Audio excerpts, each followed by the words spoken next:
Pensábamos compartir hoy que es atractiva, que nos parece atractiva, la forma en que el paro del jueves, la noticia de la semana, puede verse como una radiografía conjunta de prácticamente todos los actores políticos, del ideario e intereses que sostienen, y de la correlación de fuerzas que se expresa. Habrá quienes digan que para llegar a esta reflexión, una de tantas, no hacía falta esperar a los resultados de la medida de fuerza, lo cual es cierto, pero, según lo ve uno, hechos como estos sirven para ratificar de manera agrupada observaciones que por lo general son expuestas de modo suelto, inconexo, sin una articulación que exceda el detenerse en campos específicos, social, gremial, mediático, institucional, etc. Suele ser lo periodístico acá, lo sindical allá, más allá aquello. El paro serviría como disparador para juntar ese montón de aspectos a los que cada quien otorgará el orden de importancia que le parezca para después sacar o no alguna conclusión global. Por caso, volvieron a ser notables las miradas y coberturas del ombligo, ¿no es así?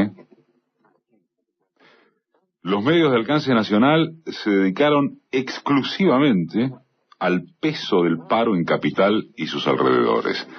En el interior del país, como le llamamos los porteños, en el interior, incluyendo sus grandes ciudades y a estar por las declaraciones de los propios convocantes al paro, que ningunearon el efecto por fuera de Buenos Aires, la potencia del hecho fue entre nula y poca.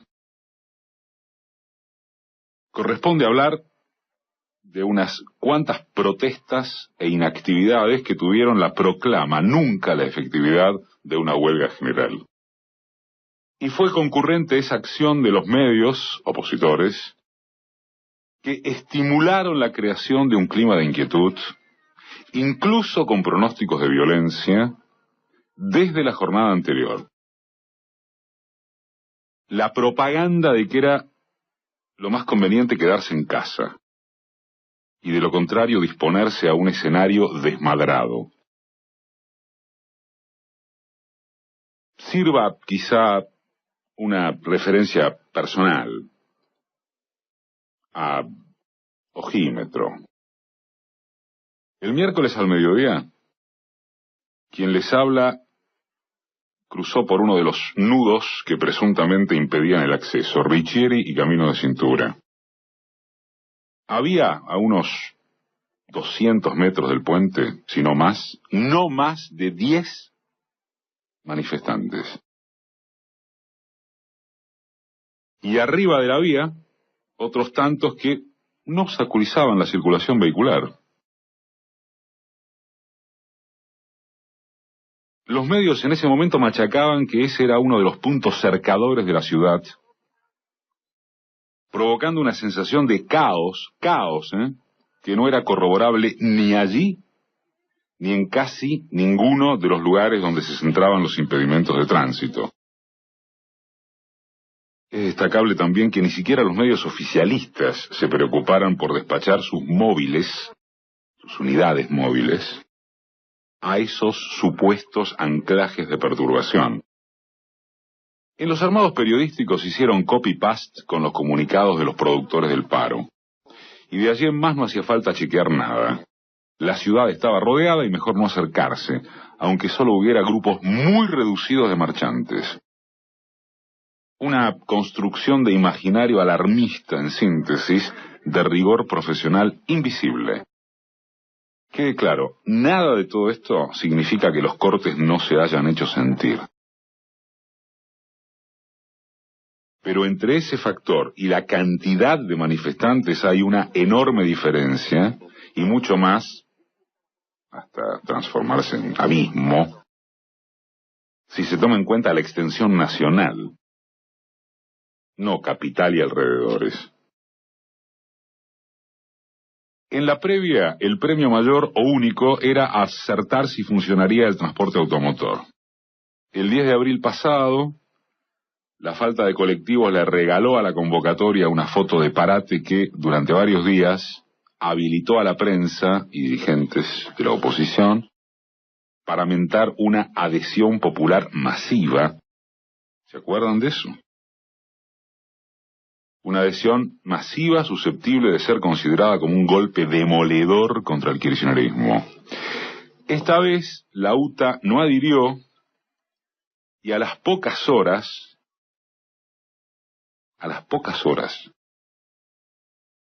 los medios ya no hablaban del paro, literalmente.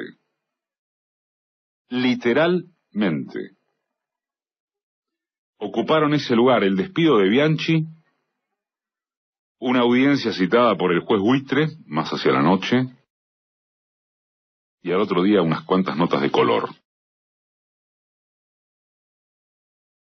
No se conoce con claridad qué tanto habrá cambiado entre abril y hoy, como para que la conducción del gremio de colectiveros mutara de plan de lucha cegetista a la necesidad de ser responsables en las circunstancias que vive el país.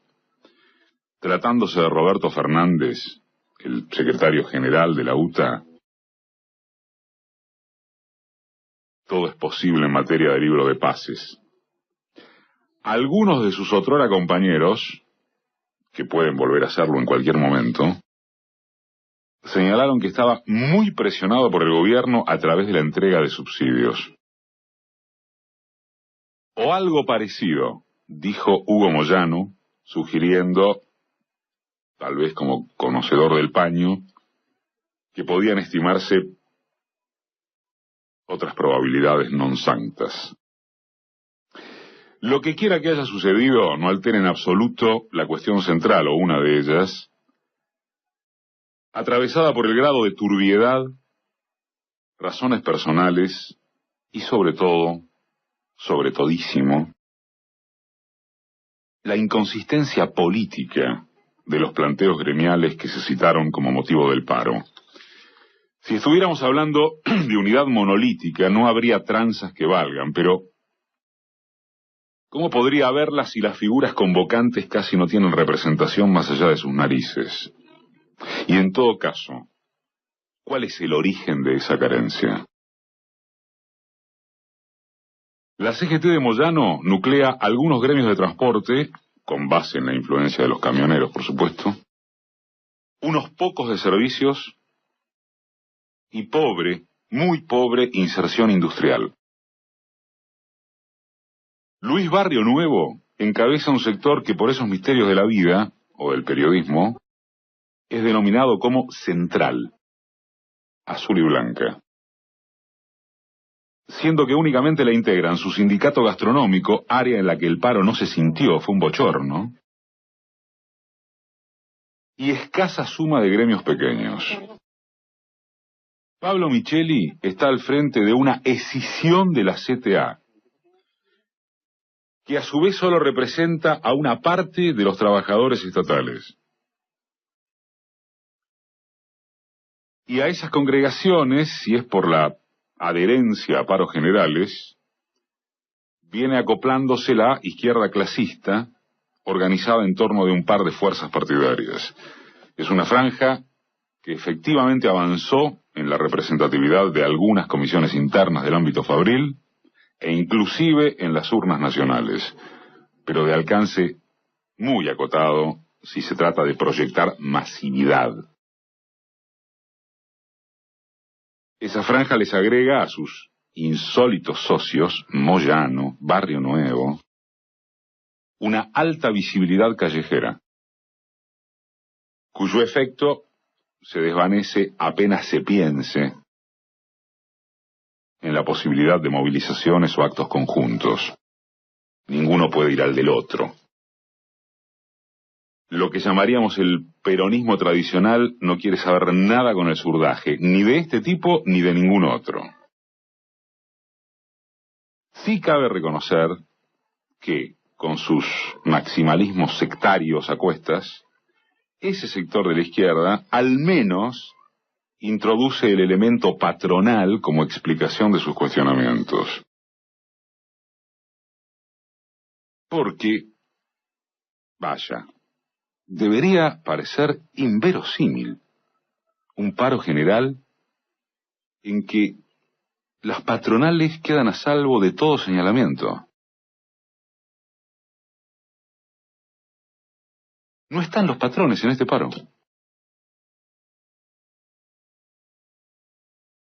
Ya dicho por Weinfeld en su columna de ayer, y hablando de clase, si se protesta por impuestos o por la inflación es clavado interpelar al gobierno. De todas maneras, sorprende la falta de argumentos o críticas antipatronales.